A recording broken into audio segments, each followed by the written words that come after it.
Welcome to the Team Engagement Podcast, where leaders of teams share their insights. Brought to you by Blue Sky Business Consulting. We discuss 5 questions in about 15 minutes. Welcome again to the Team Engagement Podcast. Very excited to have you join us and also to welcome our guest today. This is Kaden Heaton, and he is an organizational and HR consultant, and he is hailing from Burley, Idaho. I love that name, Burley. It just sounds, well, burly. So I really like that. So, Kaden, thanks so much for taking time to join me on the podcast. Tell us a little bit about what you're working on in your consulting work. Yeah. Thank you for the opportunity, Sean.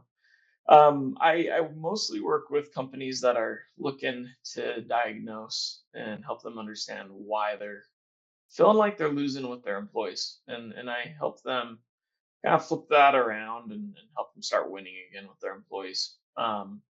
It's been a lot of fun. I'm right now helping a group that their organizational structure is causing more issues than what they realize, and it's kind of the elephant in the room. So it's fun to go in and help them diagnose their problems and kind of help them recognize good habits versus bad habits and make those changes. I love, maybe my favorite part is the before and after, looking at how things are running before and then going back and seeing the changes. Oh, that's great. It's very rewarding to have individuals make some changes and see progress. So I love that. That's awesome. Thank you. All right, well, let's get started then. Our first question, Kaden, sometimes this happens, and I'm sure you've observed this in companies. Sometimes the team kind of falls into a little bit of a lull as far as their energy is concerned. What's one idea that you have on how to kind of reinfuse some energy into a team? Yeah, great question. I think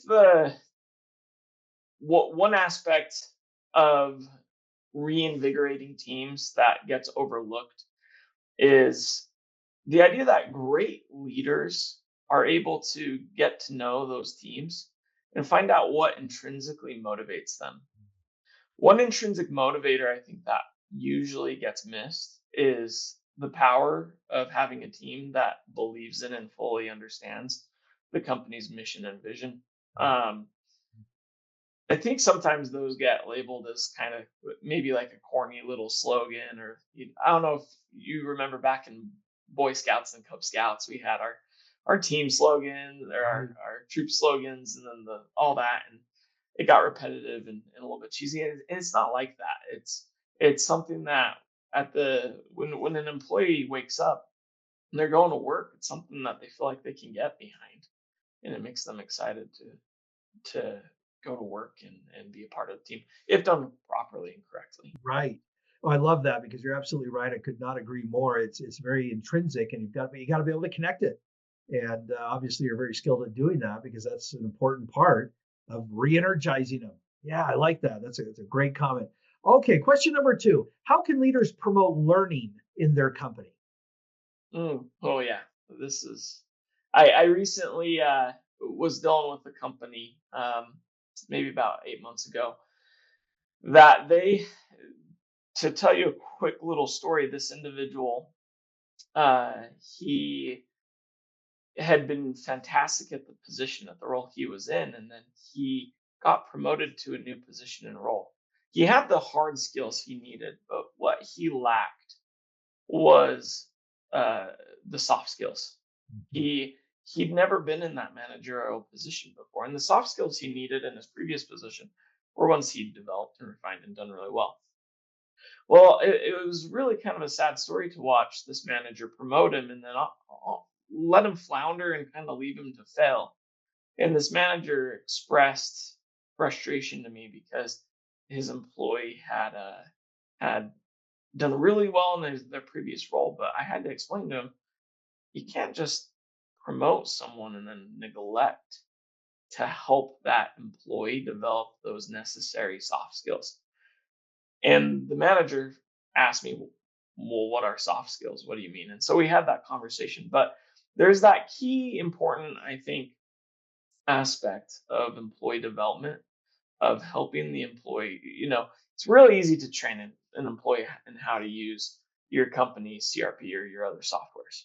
It's easy to teach them how to use Outlook or Gmail or whatever, Zoom, but don't neglect those soft skills, um, especially when you're promoting employees.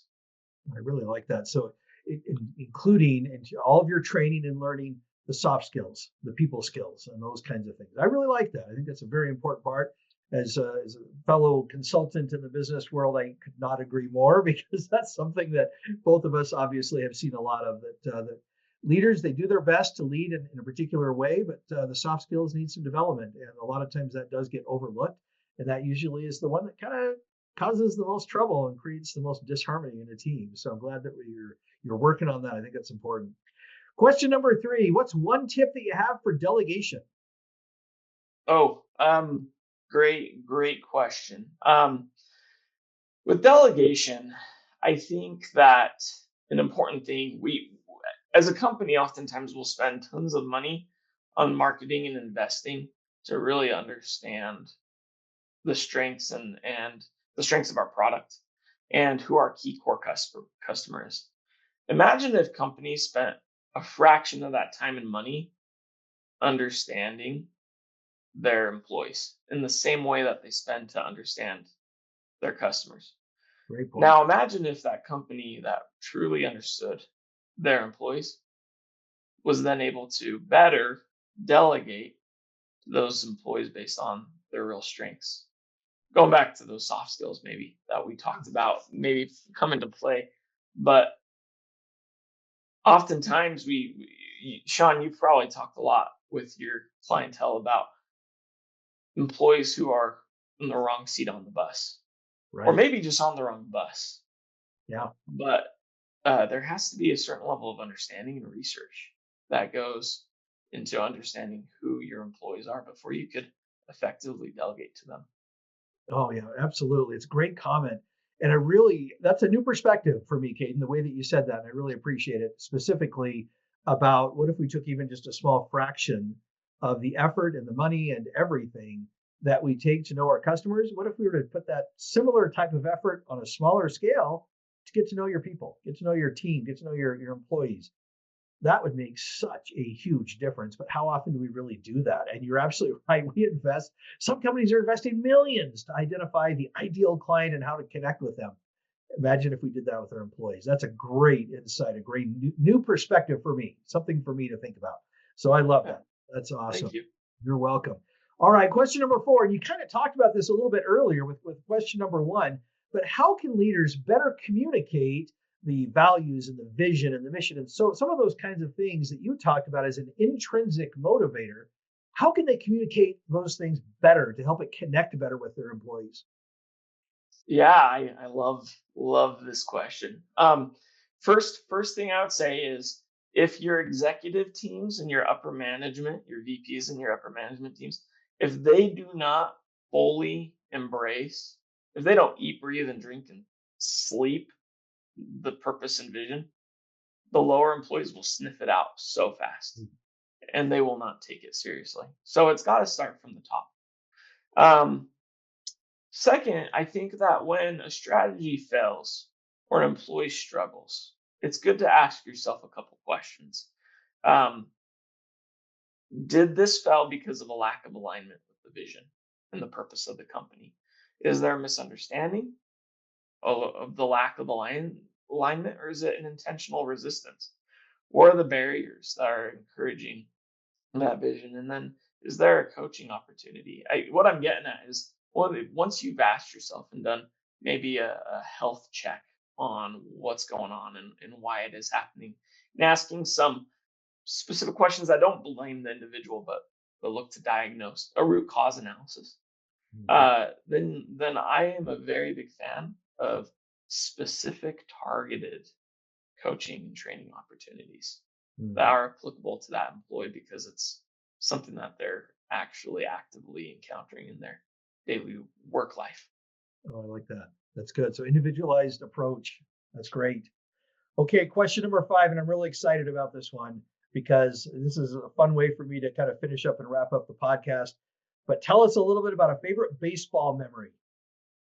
Yeah, I grew up playing baseball, and I remember one day my dad came home from work, and he was just grinning from ear to ear. I think he'd actually been on a work trip, and he told me that his company um, had a raffle, and the winner would get to go to an All-American baseball game in Chicago at Wrigley Field, and he let me know that he'd won, and so I didn't even know how cool it was at the time. I was probably 9 or 10 years old back in early, late 90s, early 2000s, and had no idea how cool this was, this opportunity.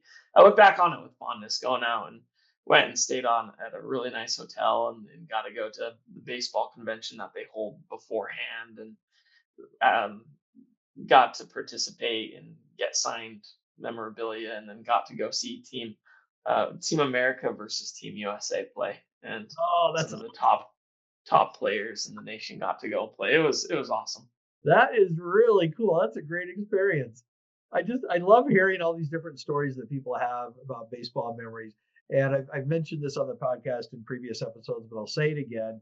We recognize, of course, that this particular question doesn't necessarily have anything to do with leadership or teams, but it's a fun way to just connect as people, for me to connect with the guest and for our audience to connect with the guest. So I appreciate you sharing that, because that's a fun experience. And it is cool to be there in person, and for whatever reason, there's something human about being in person and connecting. And so I think that's awesome that you're able to do that. Well, Kaden, thank you so much for taking time to be on the podcast today. How can people get a hold of you? Yeah, thank you. My website's currently under construction, so I've temporarily taken it down, so you may not reach me there. My consulting business is called GraspingHR. You can contact me on LinkedIn at Kaden Heaton, or Kaden Heaton. And then you can also contact me through my business email, which is graspinghr@gmail.com. Fantastic. All right, graspinghr@gmail.com.